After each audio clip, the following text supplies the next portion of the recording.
بلال اس کے اندر جب یہ واقعہ پیش آیا تو وہی جماعت اسلامی کے حافظ نعیم الرحمان وہاں پہنچے اور انہوں نے یہ اعلان کیا کہ وہ ایف آئی آر درج کرائیں گے ڈپٹی کمشنر و ایڈمنسٹریٹر کے خلاف. ٹھیک ہے. تو بات صرف اتنی سی ہے بلال کے ایف آئی آر درج ہوئی نہیں اب تک، لیکن ظاہر سی بات ہے کہ ایک شخص اداروں کو جھنجھوڑتا رہا یا کوئی بھی شخص، یا ہم متواتر طور پر اس تمام معاملے پر Asad deputy commissioner plus administrator جو ڈسٹرکٹ سینٹرل کی بات ہم کر رہے ہیں، تو کیا ان کی سرزنش ہوئی، ان کو عہدے سے ہٹایا گیا کہ کیوں آپ نے جب بٹ ہو چکی تھی تو واپس کیوں کیا تمام پروسیس کو؟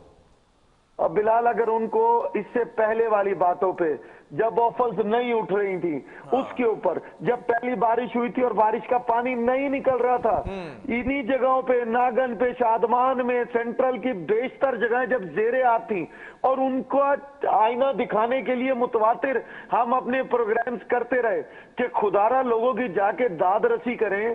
اللہ نے اگر آپ کو طاقت دے دی ہے تو اس طاقت کو پا کر نہیں بنے ایسا افسر جو گھر کے ٹھنڈے اے سی میں ٹی وی دیکھ کر اندازہ لگاتا ہے کہ ہاں جی کہاں پر کتنا پانی ہے.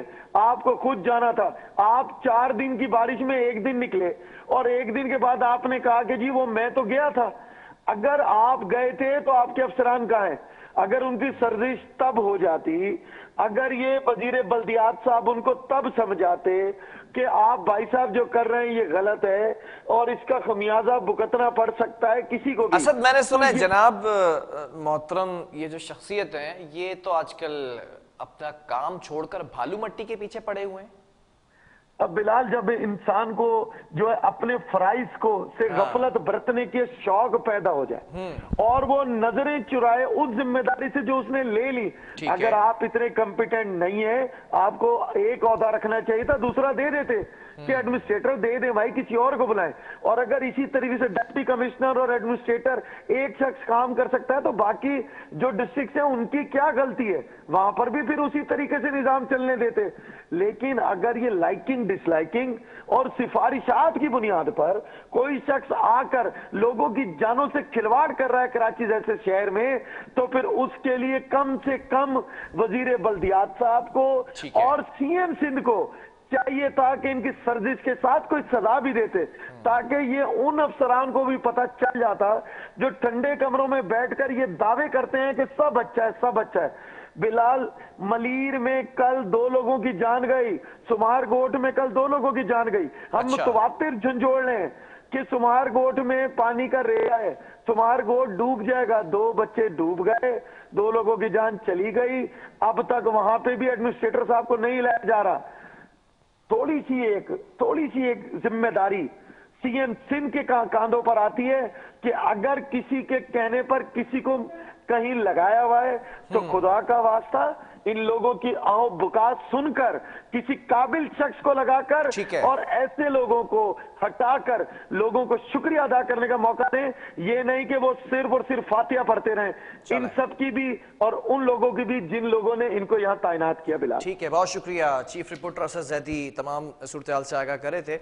ناظرین معاملات انتہائی خطرناک ہوتے چلے جا رہے ہیں کیونکہ بلدیاتی الیکشن 24 جولائی جو کہ سر پر ہیں، سیاسی جماعتیں اپنا زور آزماتی نظر آ رہی ہیں اور انتہائی شرمناک، خوفناک اور دردناک واقعات جو رونما ہوتے نظر آ رہے ہیں. فیملی موٹر سائیکل پر جا رہی ہے اور وہ نالے میں گر جاتی ہے. کس کشمکش میں اور کس کشیدگی کے ساتھ، کس پیچیدگی کے ساتھ اس نے اپنی فیملی کو بچانے کی کوشش کی ہوگی.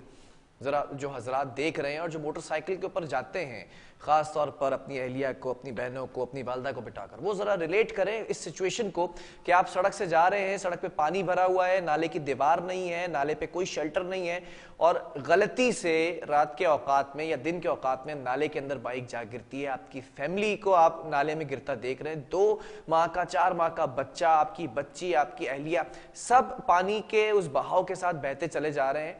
اہلیہ چل بستی ہیں، بچی کو بچایا جاتا ہے، بچے کو، اور پھر بچی جو ہے وہ. یہ سچویشن آپ ذرا اپنے مائنڈ کے اندر امیجن کریں اور اس امیجنیشن کے بعد خدارہ ووٹ ڈالنے جائیے گا. اس امیجنیشن سے پہلے ووٹ نہ ڈالیے گا، اپنے ووٹ کو بکنے نہیں دیجیے گا. اور اگر امیجنیشن کر لیا آپ نے، جو میں نے آپ کو کہانی سنائی ہے حقیقت پر مبنی، تو پھر آپ کو پتہ ہے کہ اس بار کس کو ووٹ دینا ہے. اور ووٹ دینے کا بھی آسان طریقہ میں آپ کو بتا دوں کہ وفاق کے اندر الحاق کر کے بیٹھی ہے ایم کیو ایم، سندھ حکومت میں بیٹھی ہے پیپلز پارٹی، ایڈمنسٹریٹر بیٹھا ہے ان کا، اور جماعت اسلامی بھی وفاق کے اندر کچھ نہ کچھ کر کے ان کے ساتھ الحاق میں ہے، رہ جاتی ہے۔ پی ایس پی جس کو آزمایا نہیں گیا کبھی، اور ماضی کے اندر بھی آزمایا گیا، کیوں ریجیکٹ کیا گیا، پھر ٹی ایل پی، پھر دوسری سیاسی جماعتیں، تو یہ ساری سیاسی جماعتیں ان کا ماضی اٹھا کر اگر آپ دیکھیں تو آپ کو پتہ چلے گا کہ کیا اگر کام کیا ہے یا نہیں کیا ہے، یا صرف اور صرف یہ وہ وعدے ہیں جو وفا نہیں ہوتے۔ تو پھر آپ جا کے جب ووٹ کاسٹ کریں گے تو آپ کو اچھے سے پتہ چلے گا اس بار کس کو ووٹ دینا اور کس کو نہیں دینا ہے۔ پروگرام کا وقت ختم ہوا، اللہ حافظ۔